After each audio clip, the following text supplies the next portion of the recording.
Hey, White Sox fans, Brett Ballantini here, hosting Sox Populi Podcast number 191.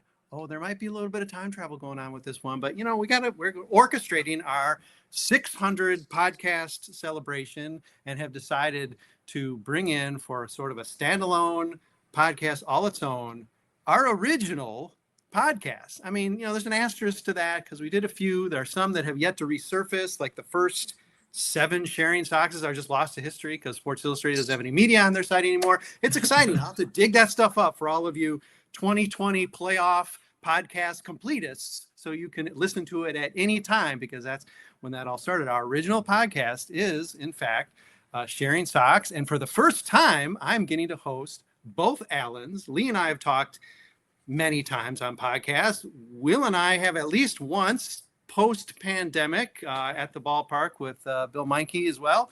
But yeah, this is a first, talking with the Sharing Sox guys. Leigh, thanks for making the time, and Will especially, given a busy schedule, something about acting or whatever. Thank you for making the time, carving some time out to celebrate with us. Happy to be here. I can't believe how many of these things you've done, and probably how many of these things we've done. We've done 143, right? Yes, 143. Wow. Given between Leigh's accounting and my accounting, it could be like 147. We've like doubled up or skipped. Every time we do a new one, I have to go back on and do a Google search and find the highest number that I can find before that, and then add 143.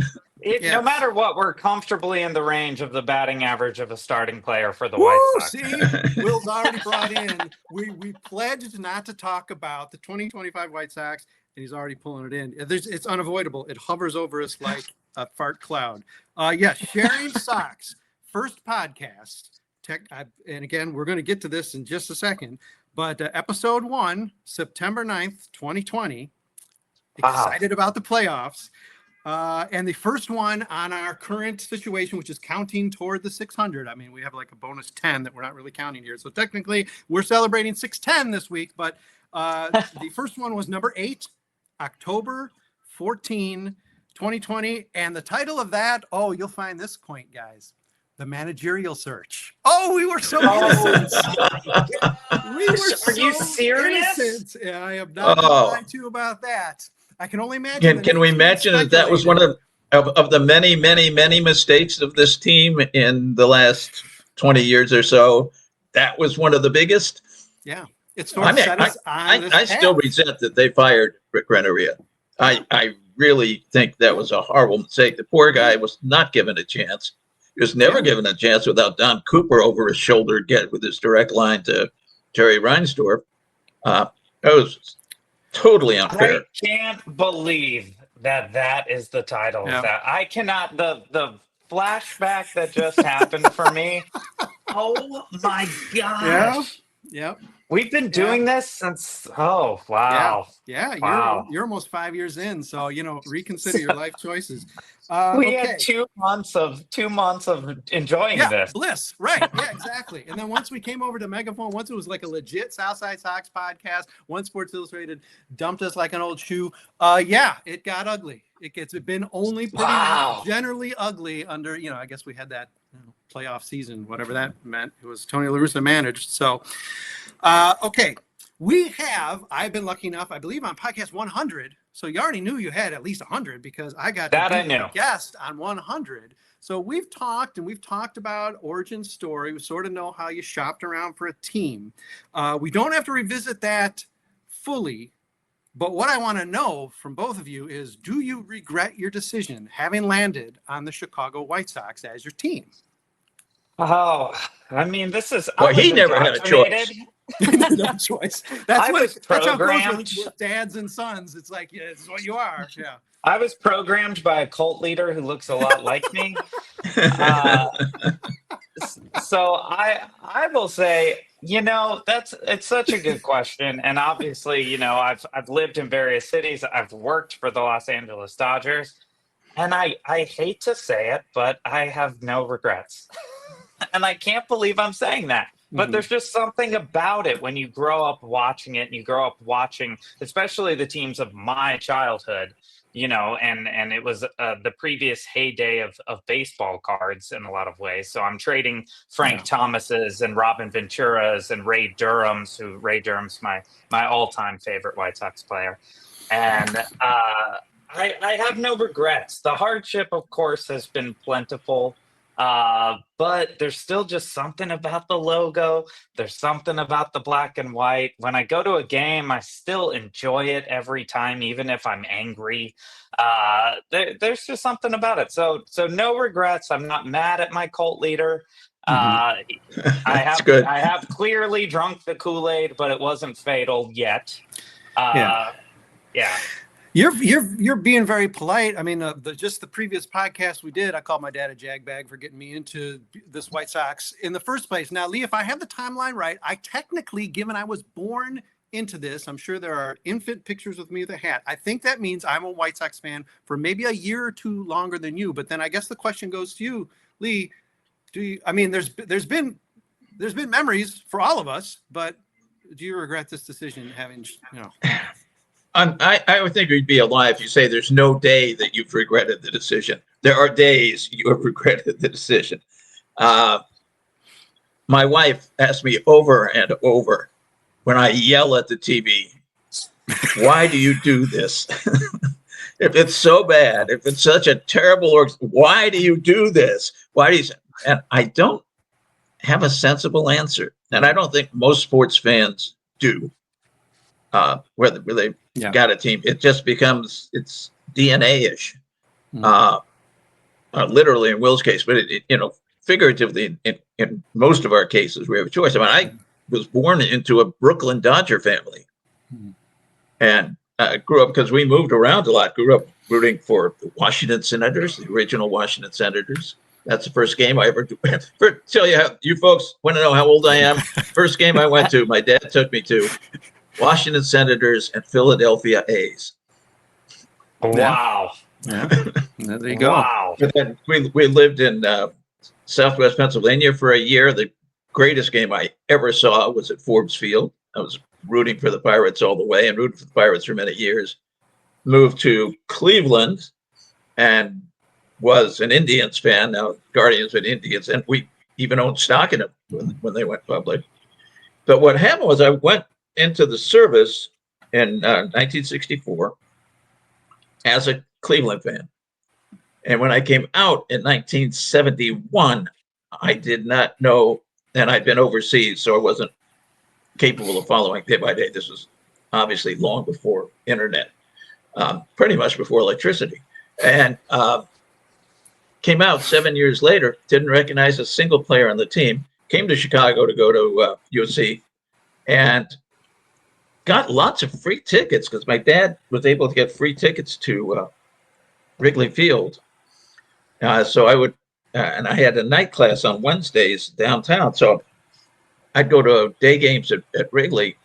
Never took to be a Cubs fan. Then I got my brother worked part-time for the little tiny radio station that ended up being the head of the White Sox network because they lost all the big stations. 1971 was such a 71 was such a horror story. So they lost it in 70. 71 was a horror story. I ended up, they said, nobody wants to travel with Harry Carey next year. So I applied for it. This horrible station owner said, well, maybe take this time. We'll consider. So I went and I got my first class license and came back. And then somebody decided, and it's a union shop, so it's seniority. Somebody said, oh, I really do want to do it because he just broken up with some woman in the office. Anyhow, I got his job. And so I was working with the network, plugging in plugs to, I think we had 26 stations. And every game, this is long before you could just type in something and you had 26 stations. You had to run cords all over the place. It was like being captured by a whole school of octopi. And that was kind of it. I got to sit up and behind Nancy Faust sometimes and carry beer on Wednesday afternoons out to Harry in the bleachers where he would sit. And that was 1970. And then that was 1972 by the time that happened. And that was Dick Allen. Yeah. Who to this day is my favorite White Sox player. Yeah. I have never seen, and yes, Frank Thomas was an incredible hitter.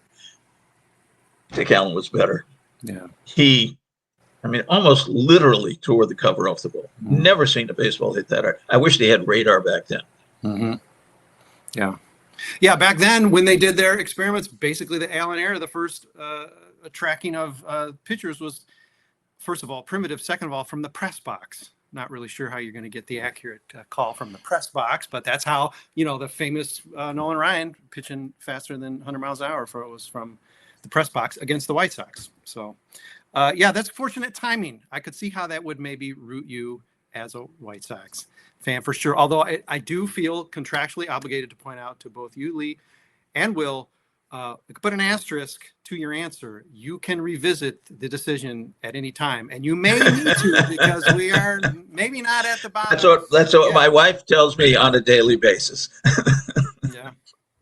But why bother? Why bother? I mean, we're already at the absolute bottom. It's like, whatever. Maybe we'll be good again someday. That'll be a lot of fun. I gotta say, most of these people I talked to on the podcast are like, "Oh, I got my National League team," or some people have like 2 or 3 other teams. Like, how do you even do that? I mean, I'd love to have that because I could get away from this. Even if I'm still a Sox fan, I could just focus more on the Mets or the whoever, But how do you? I don't know how you have space for that. Okay, I certainly have other teams that I root for as well, but at the end of the day, even when I'm working for the Dodgers, when people ask me who I'm a fan of, I hold my head low and I say the Chicago White Sox, and I receive tons of pity and sympathy, and it's really quite lovely. Yeah. Okay, Leigh, your son is one of them. Okay, he's one of them. All right. What I need to know now is, and I think I have to pass on Leigh because he's just admitted he doesn't remember. So, Will, what drove the decision to start the podcast? Because this is at a time where at Sports Illustrated we're doing video. Ironically, now all the words are on the Sports Illustrated site, none of the video. Go figure the logic of this frivolous decision making. But we weren't doing any of it because it was enough just to keep up with the video. And you guys came up with an idea was, video and audio, but really was, technically our first podcast. How'd it come about? Well, I think the main answer for that is boredom, because we were in the height of a pandemic. That's true. And we weren't even really able to attend Major League Baseball games. We had switched to T-Mobile, which generously comes with the MLB TV package. I was living in Los Angeles, which meant I got every single White Sox game except for when they were playing the Angels in town. And I was watching all of them. For the first time in my life, I was watching every single White Sox game. I mean, it was appointment television for me, especially because at the time it was actually pretty exciting. Yeah, it was rewarding. To be a fan. Sure. I mean, it was the first time in 10 years or so that it had felt like, holy cow, we're headed towards a World Series. And I know, in that time, Dad was just like, what if we do a podcast? And I thought to myself, I can't imagine anyone is interested in anything I have to say about this. Yeah. But that's how every podcast is born. A whole bunch of people just sitting around saying, I'm just going to talk and maybe someone will listen.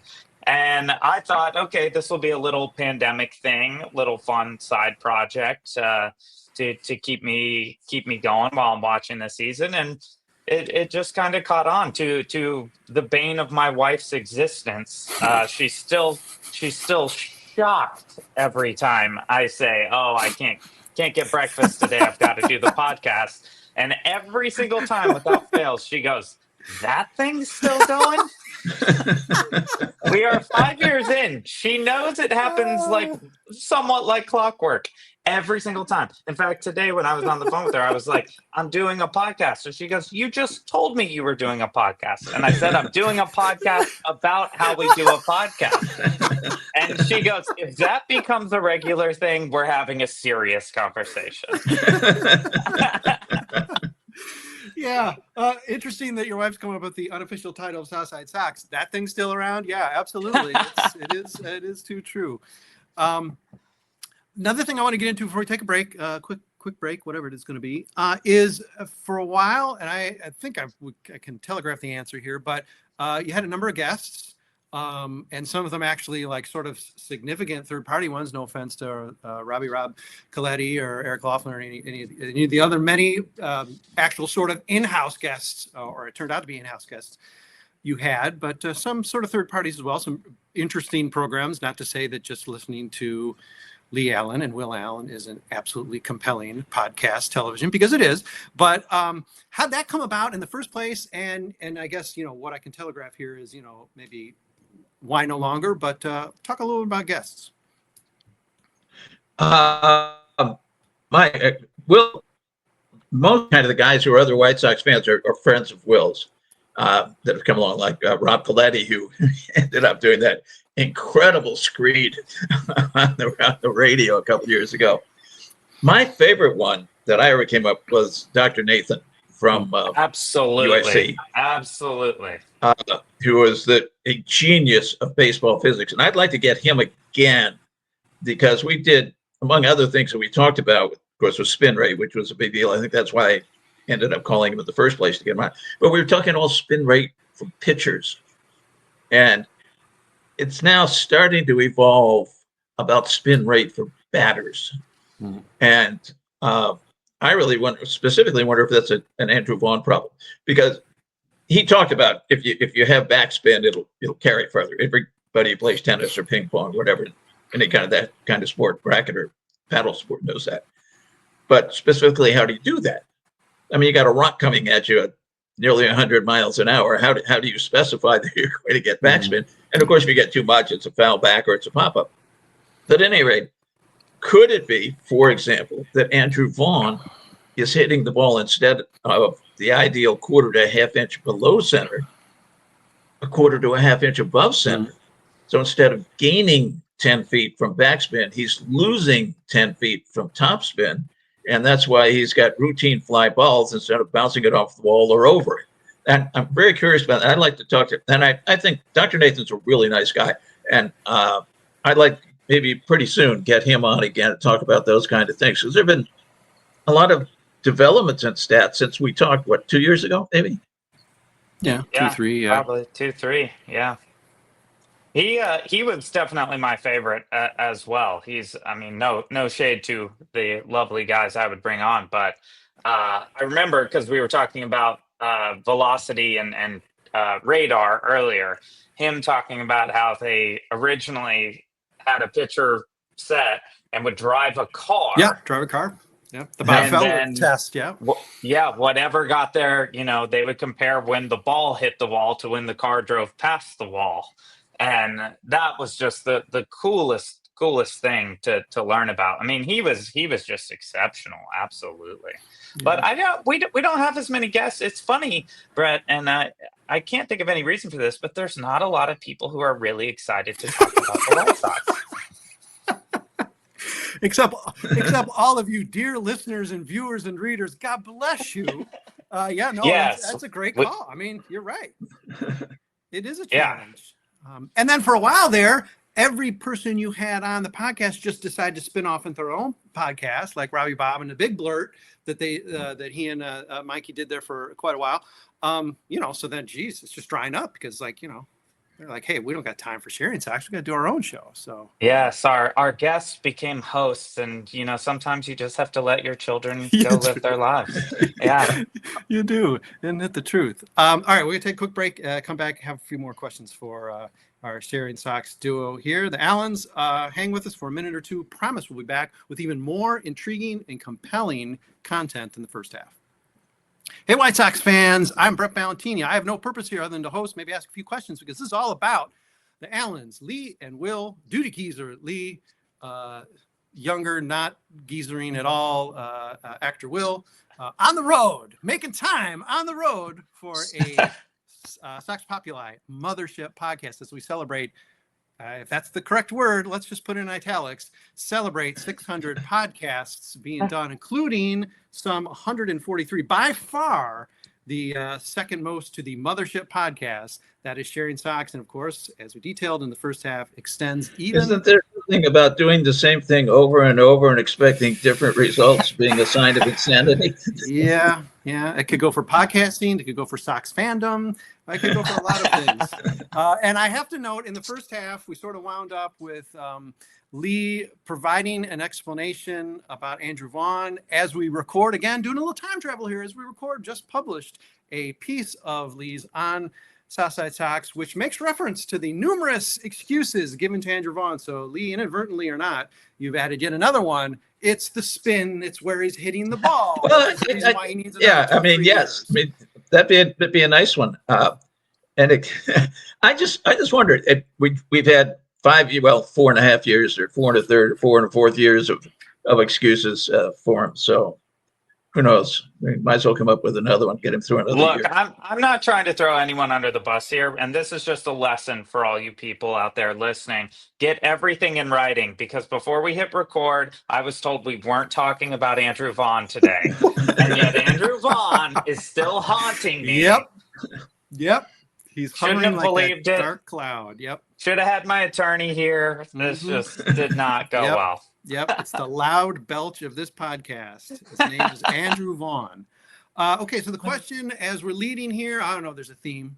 The theme is Sharing Sox. The theme is podcasting. The theme is podcasting over what is going on now 5 years. So the question is, how hard has it been to continue? And that can connect to fandom, but also connects to coordinating. Obviously, we all have busy lives. And again, Will is kind enough to be podcasting on the road while working and juggling. That's always been, I'm sure, stress for you guys. So do you just make it sort of an appointment? Hey, we have our weekly call anyhow. Let's just, to my wife's chagrin, let's make this a podcast call instead of a phone call. But how big of a Well, yeah, actually, for us, unlike for all the other podcasts on the side, for us, it's family time, because we'll get together and we'll shoot the bull anywhere from 10 minutes to half an hour before the record button gets pushed. And we otherwise, I mean, we talk. It's not like we never talk, but mainly we don't. Texting, a lot of texting, but actually having a conversation. So that's a really cool thing, for at least from the point of the father-son team. It's a really cool thing, and very enjoyable. Yeah, the act of making the podcast has never been the thing that would make me roll my eyes occasionally at recording another episode of Sharing Sox. It's the team, unfortunately. There are weeks where, he'll shoot me a text and he'll say, let's podcast this week. And I'm like, what are we going to talk about? We've lost 7 games. Between the previous 2 episodes, we lost 7 games. Like, everybody's still batting 110. So the only fatigue that's come has been the fatigue of not actually having a lot to get excited about when it comes to the White Sox, which is the biggest bummer, because it would be a lot more fun if there was something to be excited about. We do look for the positivity where we can, but if you're a regular listener, you know that usually devolves after the first 45 seconds. Let's just say if you're going to be a White Sox fan in most of this century, you better have a sense of humor. Yeah. You better be willing to laugh about it. That doesn't mean being nasty laughing at the guys, but laughing about the whole situation and the front office and whatnot. Yeah. But you asked, how do we come up with ideas?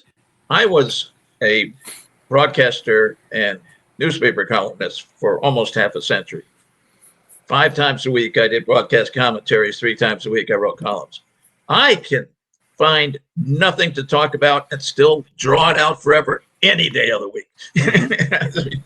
That's what I got nothing, but I got to do 500 words. I'm used to that. And I'm sure my readers knew I had nothing, but they kept going. I knew I kept this tab open for a reason, because now, Leigh, I'm going to recite to you, because it's a much plainer and simpler, mainly I think involving still being alive, bio that you have at Southside Sox now. But your Sports Illustrated bio, let me read it to you. Retired broadcaster, Metro columnist, theater marketer, tinkerer, tailor, soldier, spy, White Sox fan since moving to Chicago in 1971 and working for Sox Network home radio station. We've actually covered a lot of that already in this short podcast, but it does refer to the fact that, you've been waxing for some time.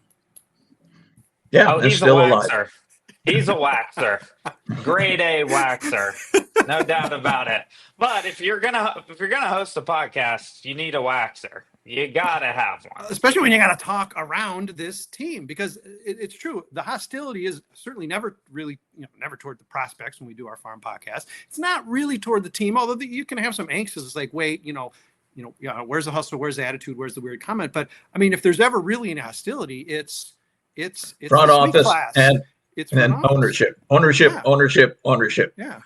I mean, I feel like that's funny. That hasn't come up yet. Yeah. I mean, I feel like I owe Chris Getz an apology every time we do a podcast. But I mean, listen, he's the front of it, and he's the guy saying the stuff. He's the guy doing these things. He's the guy putting this together, and he's the guy who continues to talk this way. Martin Perez, by the way, if you caught that broadcast a few games ago, they're expecting him back in July. He'll be back in July. Anyhow, when he went out, I believe it was maybe he could make it in late September. Yeah, well, it's gotten better. They're really feeding him well. Well, he better make it back in late July, because I started counting up the innings. We will talk Sox just for a moment, because this is a good thing. The starting pitchers have been great. The young starting pitchers have been much better than expected. They've been great. Yeah. But they also, with the exception of Jonathan Cannon, pitched fewer than 100 innings last year. As few as 70. They're going to run out of gas, and they're going to have to be put on innings like Garrett Crochet was last year. So they better get somebody back. And I'm sure they don't want to bring up Noah Schultz or Smith yet. So, especially when it seems Chris Getz thinks he loses his per diem if he tinkers with the 40-man roster. He's, and I understand that's nothing to be frivolous about, but wow, poor Tim Milko says, man, why couldn't it have been a 41-man roster? But anyhow, that's a little bit too topically Sox. Something I want to wind up with, although, again, we can talk for the rest of the afternoon. The listeners are either with us or they're not. I mean, we don't know. So, let's just wrap. But highlights, whether it's a single highlight of having done this, or what the best thing about, continuing to do this. I suppose that might have already been answered, but, make up a different one if you can. You both are very creative. I mean, the highlights, it's always kind of a highlight to get to do it. Obviously we're not hitting Joe Rogan numbers here, but just the fact that we get to do this and anybody would listen to it is fun. I mean, we love baseball.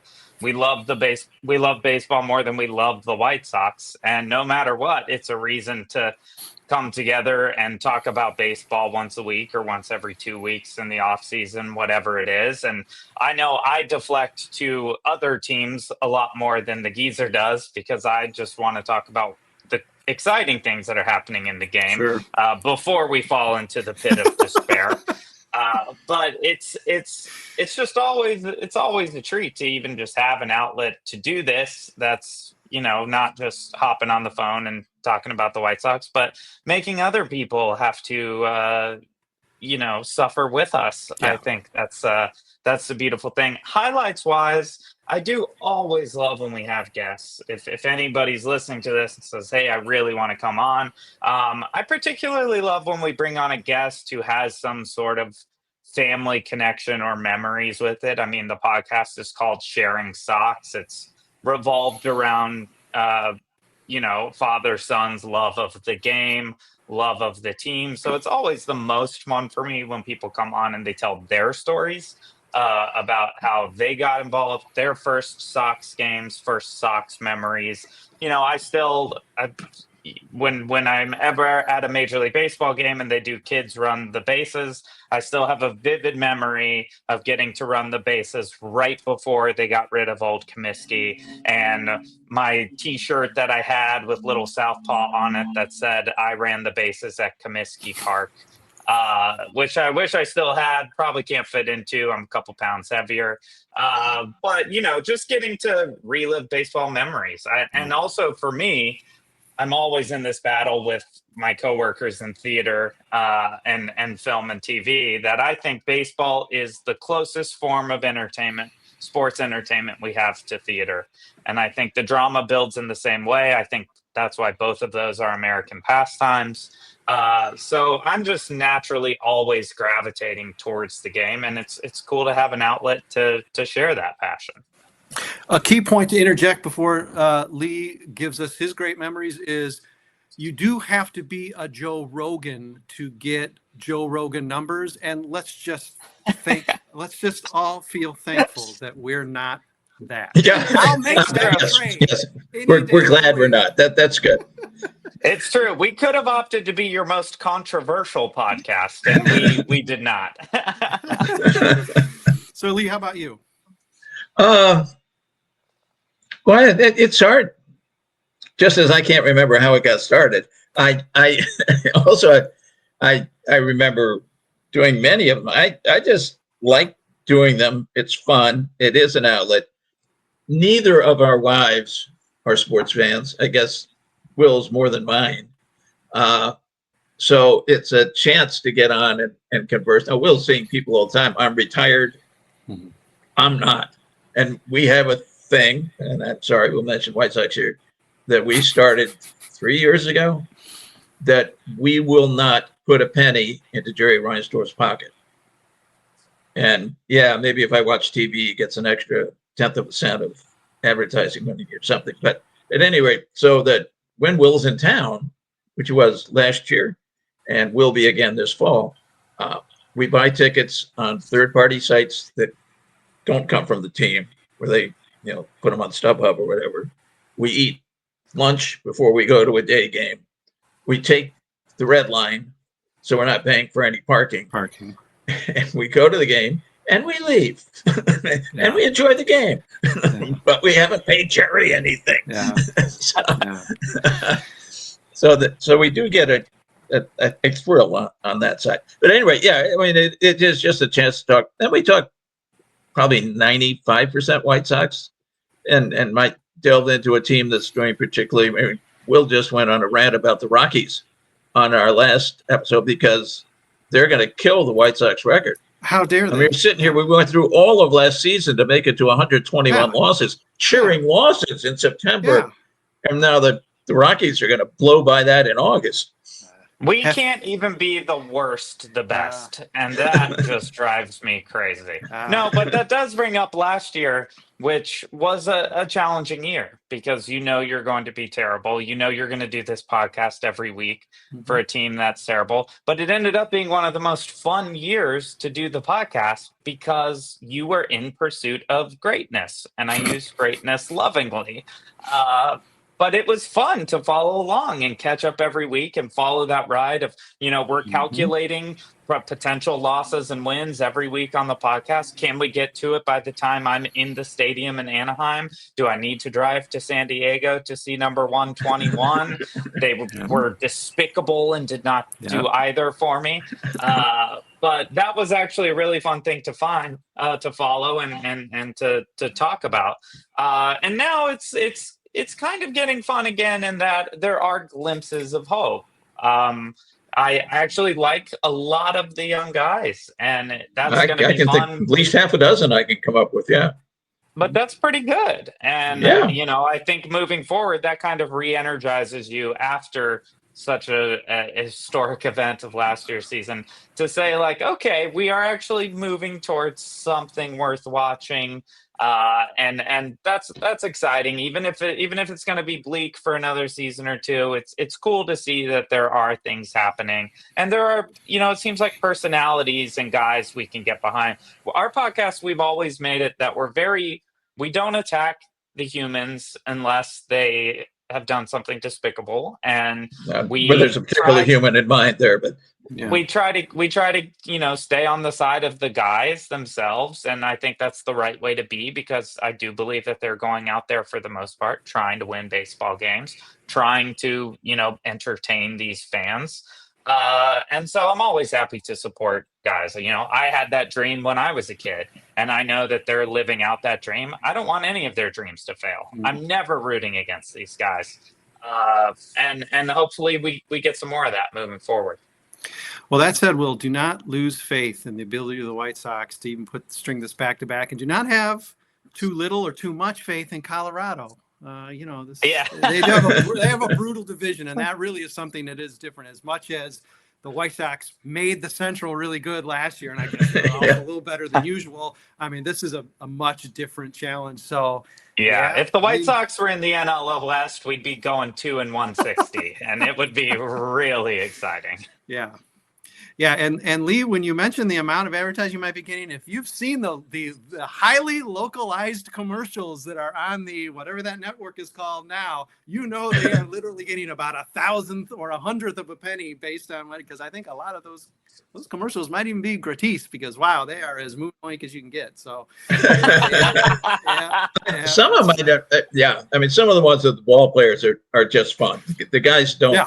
Guys have never. Will even. With a friend of his talked about maybe we could train ball players to be better actors and make a job out of that. And maybe they should. Yeah. Unfortunately, I'm not Tim Anderson's sure to go case, back to Tim Anderson, but yeah. they're Yeah. Yeah, well, as someone who tracked the team every single game from about day 15 with the futility watch and is still doing it this year because they still aren't really out of the realm of the 100 worst starts or even 50 worst starts in Major League history, as much as we want to say that there's a brighter day, and I don't want to pull that down because it is different no matter what. There are guys are going to be around in a couple more years once they clear out all the 4A guys and that. So there is something different, even if they match last year's loss total. There's something different about the spin this season. So it does seem like they're going to be brighter days moving back to Sharing Sox podcast number 1 in the throes of playoffs versus 143 in the throes of, oh my God, we're not even playing 300 ball. And my memory is on the other side, when you barely ever win a game, when you do win, hey, it's a post-game podcast, celebration. It's a no-hitter for sure. Isn't it also just wild to think that podcast happened before that playoff series with Oakland when we had hope, and then it just died so fast? I'm not blaming you guys at all, but from the genesis of your podcast, they may have still been the best team in the American League. Remember how they sunk to? They barely made the playoffs. That last 2 weeks of, admittedly, a complete super compressed season. I know that comprises a sixth of the season. Those last 2 weeks were they were disastrous. They went from being in the catbird seat to having to go play in Oakland. Yeah. They in mid-September they were in first place, and by the end, of course, they all tied, but they ended up technically in third. So. And they had to go play in Oakland, and Oakland doesn't even play in Oakland anymore. Yeah, except boy, geez, you think it's a lot more than 5 years. Hey, I didn't know that you really do. I mean, the similarities, Lee, between you and Jerry Reinsdorf just continue. Didn't know you grew up a Brooklyn Dodgers fan. I mean, you guys are practically like brothers from another. I mean, it's just he's 11 years older than I am, so I wouldn't have seen him on the street. All I'm going to say, Brett, is comparing him to Jerry Reinsdorf is the quickest way to not have an episode 144. For sure, I know it. You know we're poking here, but we're winding up, so he can just start cussing after we say goodbye or whatever. But really, if nothing else, as much as we've had a little bit of family relations, we've had like Melissa and her husband, a Cubs fan on the, we've done a little bit of that, and I'm always trying to get the whole like Cubs Sox matchup here. It is really nice. I dare say even sweet, but I won't say it to you guys and to your faces. That we have a father-son, podcast. We have that familial connection. If I didn't, people could say, well, geez, why don't you do one with your dad? Well, if I did one with my dad, it would be one long bleep. And then oftentimes I'd be talking to an empty room because I'd get up and leave. And then maybe come back, maybe shirtless or something. So yeah, it would be entertaining. It would be fun, but it would be very unpleasant because that sounds like how Joe Rogan gets it done. There you go. There you go. Oh well, the similarities between my father and Joe Rogan are frightening. So let's just wind it up now because I don't need to out myself as coming from those roots whatsoever. But really, 143. Certainly hope for at least 143 more. It's fun to have you as sort of part of our celebration here and doing this. Given that you have the longevity award, you have sort of their first reward, plugging these out at a time where we weren't doing them all. And if I recall the playoffs, you did pregame podcasts for each game. I mean, granted, mercifully, it wasn't a long stretch for the White Sox. You didn't really have to dig too deep and just quit all your jobs to do this.